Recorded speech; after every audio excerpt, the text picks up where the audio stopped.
Today's Loud House Critic episode is sponsored by the Insincere Greeting Card Factory, because you totally deserve the very best. Okay, folks, we're getting close. 10 seconds. Best of luck. Can I get a jungle check? 5. Go to black. 4, 3. They're not dolls!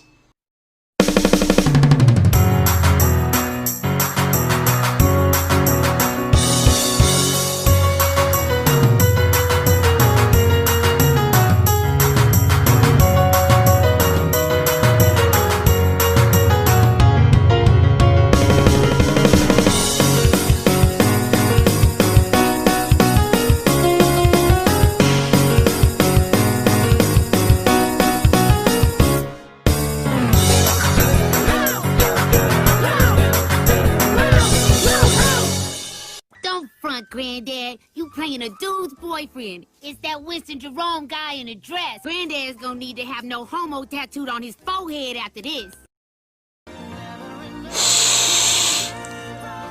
Hello, I'm the Loud House Critic, one guy with 1,000 views and all the episodes I must review. You know, it must be hard being singled.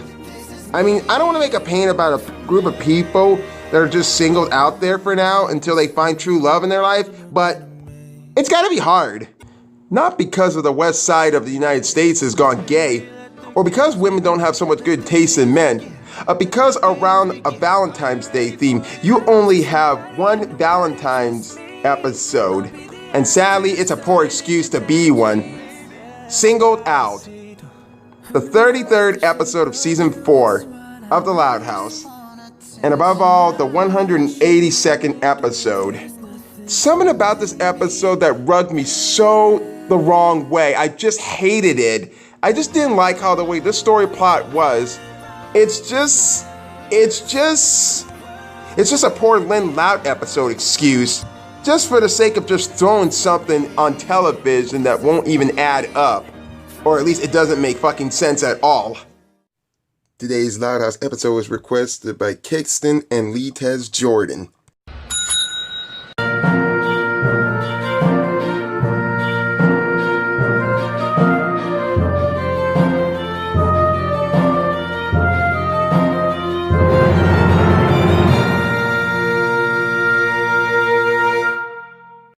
So now with another Lola's Fantasy, this time Lola, Lana, and Lincoln were actually real poor in the very beginning until Lana actually traded a farm animal for magical seeds, and when she threw them in the backyard, and the next day Lola, Lana, and Lincoln were actually climbing a huge tree, except it wasn't a tree, it was a giant weed that was going straight up into the clouds, into the massive sky. And when they reached the top of the clouds, they see a huge castle up much in the sky, and it turned out that was living in the castle was their mom and dad, and they were really big. I mean really big, like they were enormous. And they were taking all their stuff right behind their back until Dad got real angry and he chased right after them. And when they got back down off the huge weed, they chopped it down and they sent Dad falling to his death. And they lived happily ever after. What is Lola's Fantasy? Nothing to be better off than starting this episode at Skateland with Lynn and her friends.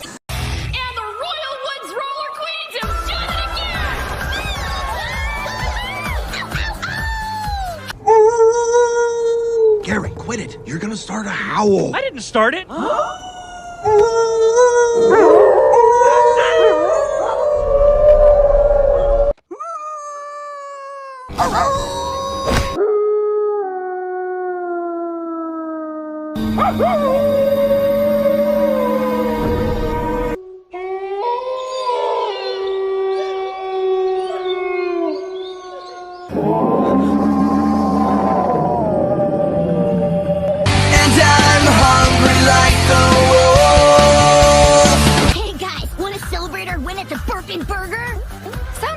Mind if I invite Elliot? Oh, yeah! Can I bring Theo?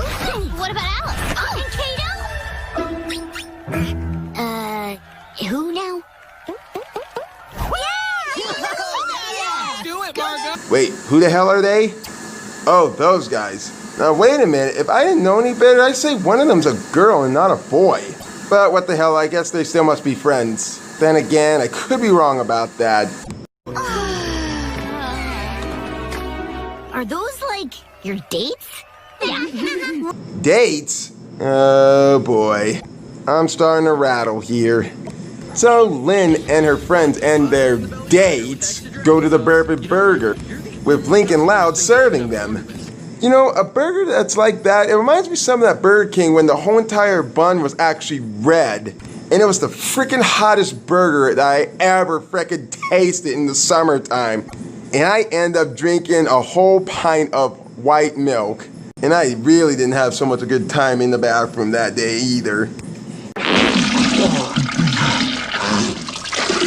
Anyway, with Lynn actually ready to be at the table with her friends and their dates, but it seems pretty full, she sits right next to the kiddie table. Kid, stop wasting ketchup. So, Maddie, that was a killer C-block in our last jam. Maddie? Maddie? Twitter-pated. What's Twitter-pated? Well, I'll tell you when you're older. You know, to be honest, when I first watched this, I really thought Maddie was actually with a girl, but I was like, no. Because I couldn't even tell if that was a dude or a girl at first. Until then I realized it was a dude when I looked it up. But then, of course... Lainey, how's that rink rash healing? I think mine's turning the corner.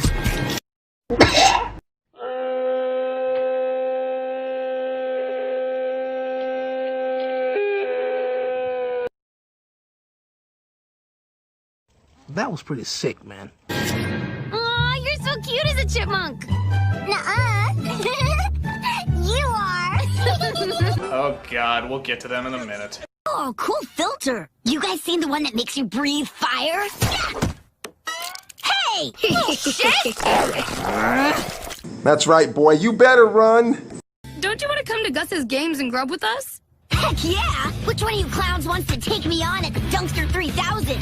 Sounds like an interesting game, but then again, it kind of sounds close to the actual game that Lincoln was playing in Game Off. So at Gus's Gaming Grubs, Lynn and her friends and their dates are actually there. And this is where Lynn doesn't get too much attention. Boom, baby! New record! Woo! Number 1! That's nothing. Check this out.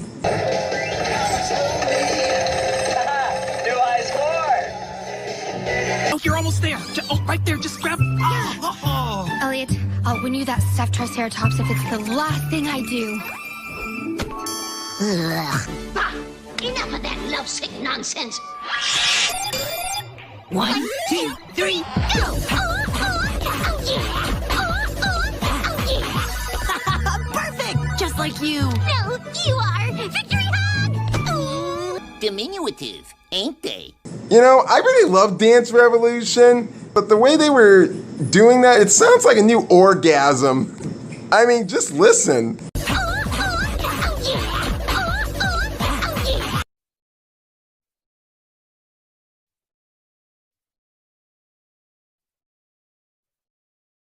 Come on now. Let's be mature about this. I'm just saying. Who wants to go to my house after this? I got a new sports injury compilation DVD. Oh, well, that sounds fun, but it's couples night at the Cineplex. 2 for 1. Couples? As in... Oh, God. No. I'm not even going to touch that shitty subject. Especially with those two. That'd be stupid.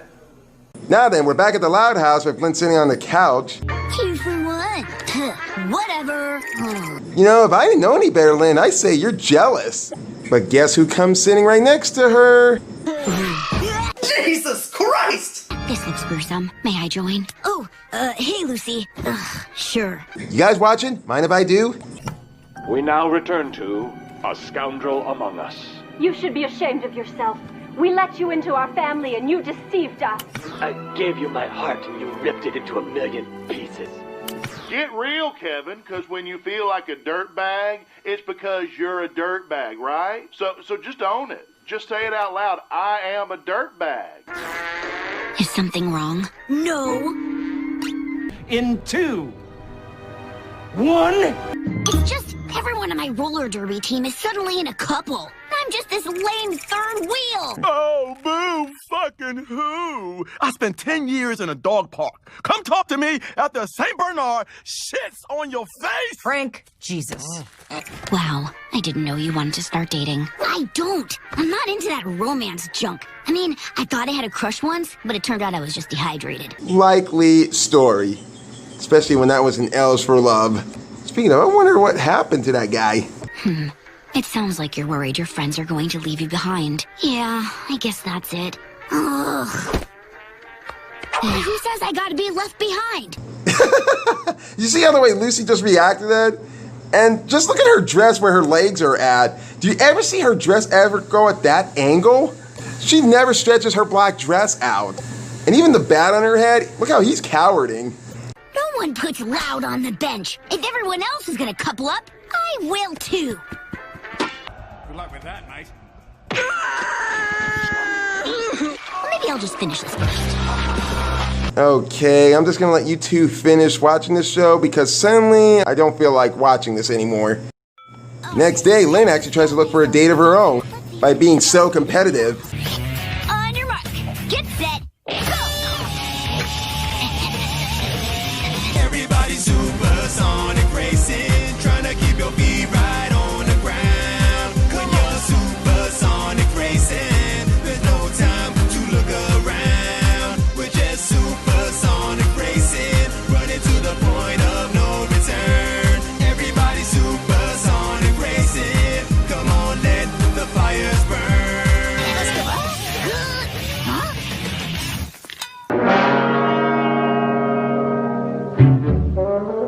Forget this. There's no way we could beat her. Huh, guess I gotta try something else. Maybe you should try something nice for a change, Lynn.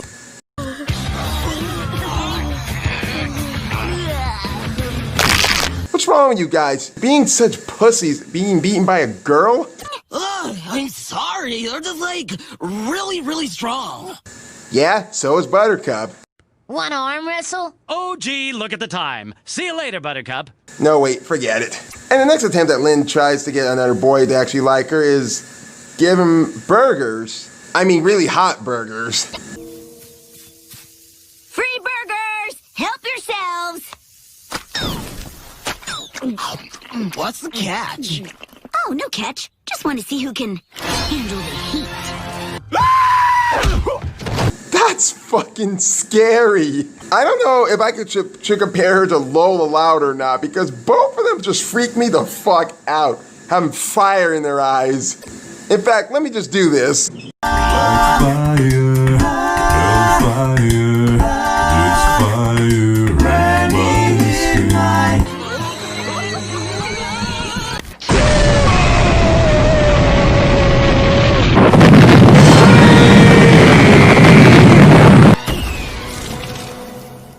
Oh my god, she killed them all.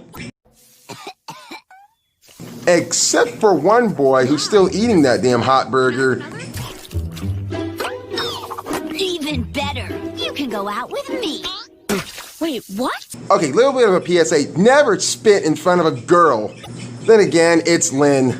But anyway, the kid and Lynn actually make a deal. You know, like go to my roller derby games and hang out with my friends and me. Can we also get more burgers? Deal.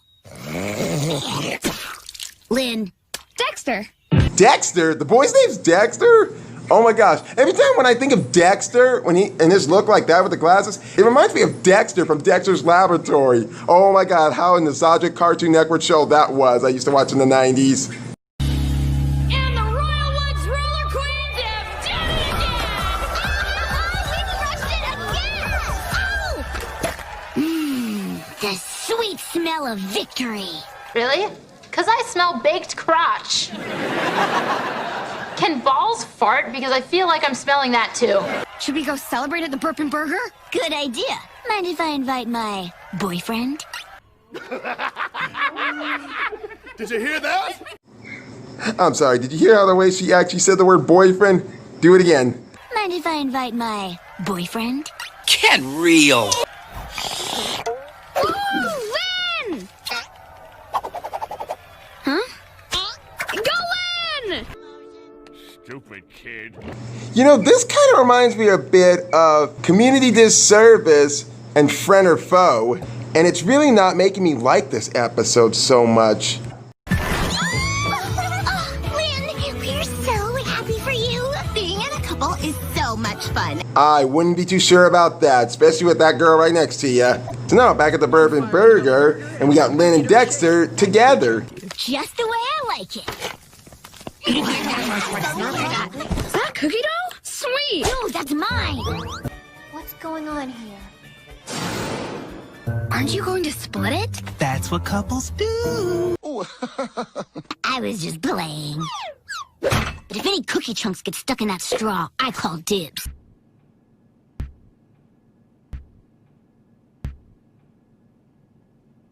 That girl. Lynn really needs to change her image so badly. So, guys, I was thinking about our next match against the Fern Valley Ferrets. Oops, got a little mustard on your nose, you messy Bessie. Excuse me. You and me both, Lynn. Ow! What the dude? Sorry, you had some milkshake on your face. One more word, and I will feed you to my children. Maybe I was saving it for later, huh? Think about that. What are you doing? You silly Billy. I'm kidding, we are vegetarians. Is it just me, or am I feeling mediocre about this episode? Like, somehow I know exactly what's going to happen. Hey, Lynn, wanna play ping pong? What the fuck was that kind of noise? And what's with that face she did? You know, as much as I hate to say it this way, that could actually be a Mimi.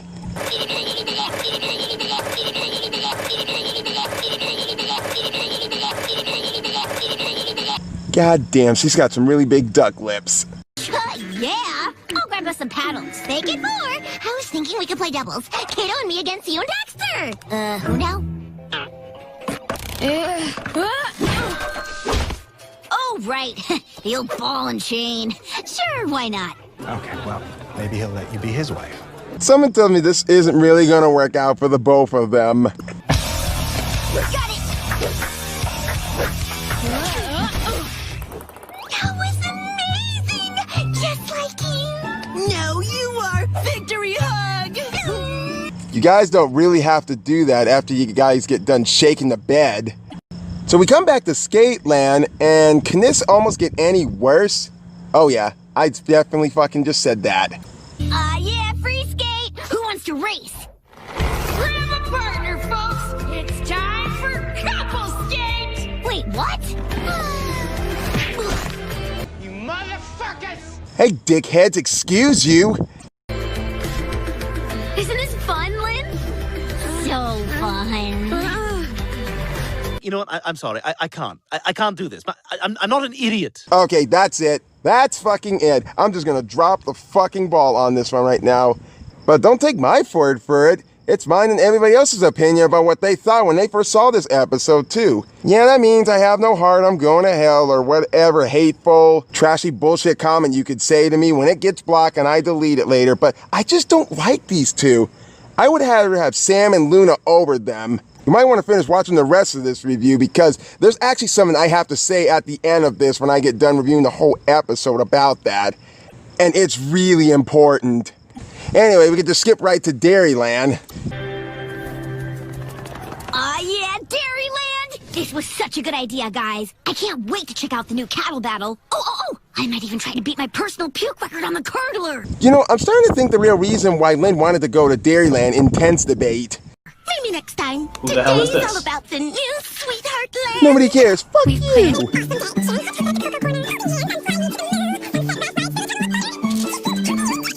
Ugh. Hey, can we talk privately? Shut your house! And here comes cliche number 6, telling the truth about your feelings, / the heartbreak moment. This should be good. There's probably a way you're supposed to do this, but I don't know it, so, yeah.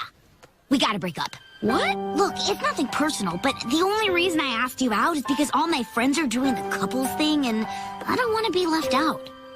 You know, I kind of get where Lynn is going at with this. I didn't want to feel so much left out myself either. That is until I became the way popular kid in high school. I didn't have too much of a girlfriend in my whole entire life because I was too cool to have one during my high school year. Till then, I actually found an actual girl who actually likes me for who I am. Till then, I started feeling good about it and I started fitting in with everybody else. Late bloomer, huh? That's rough. Bro! Oh, sorry. I hate that horse.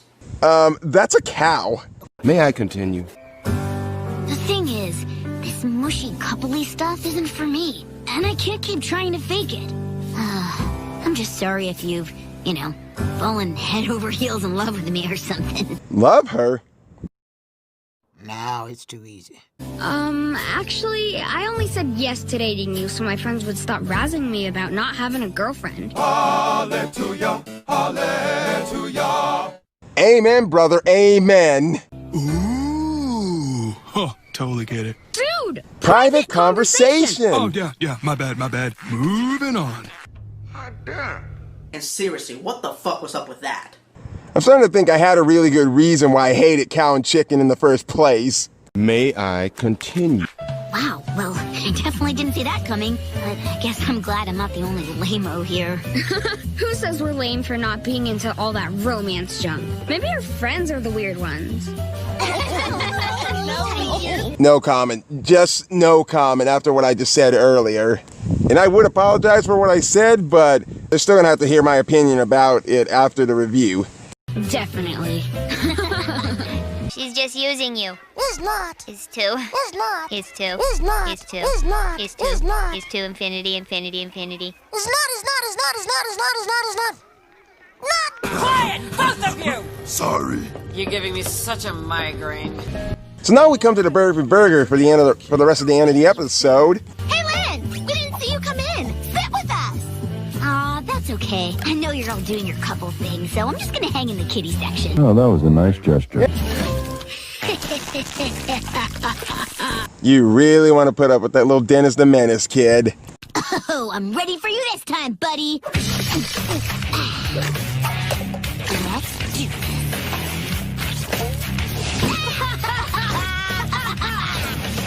Okay, I'm really confused about why they be wasting ketchup and mustard at the place like this. But what the fuck, her friends come in and join her. Be right back.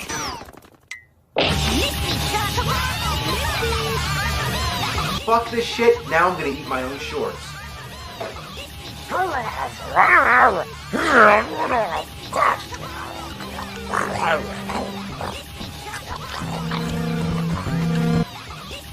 Oh! What the hell?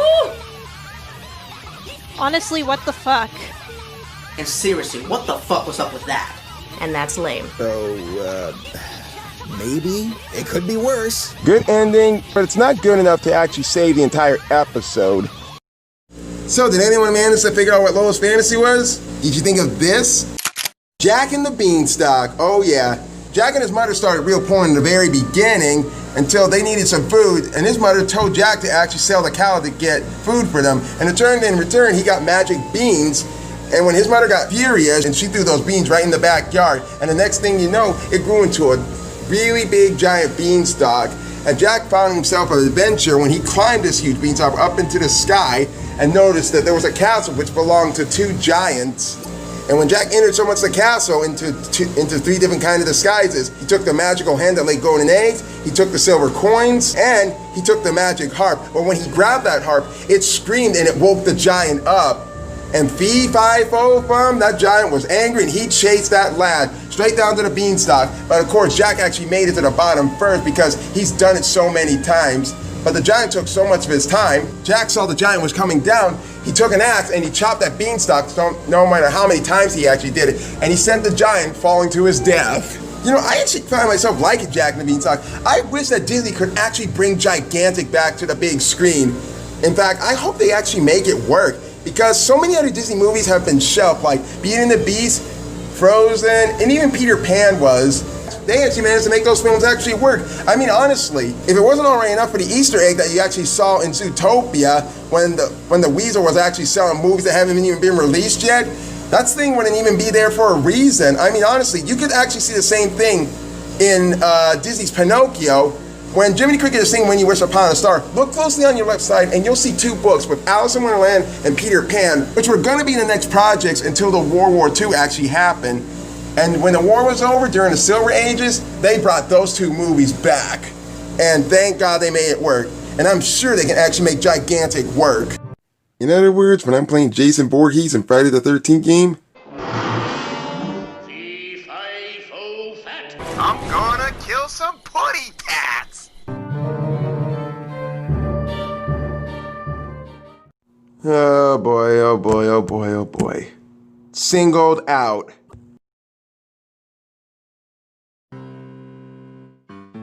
I'm really not gonna lie about this one. I really did not enjoy this episode way much.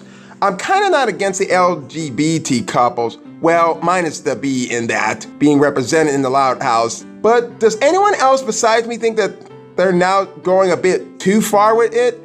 Like the Marvel Studios? I mean, it's pretty much a dime a dozen in this show, with Bobby and Lori technically qualifying.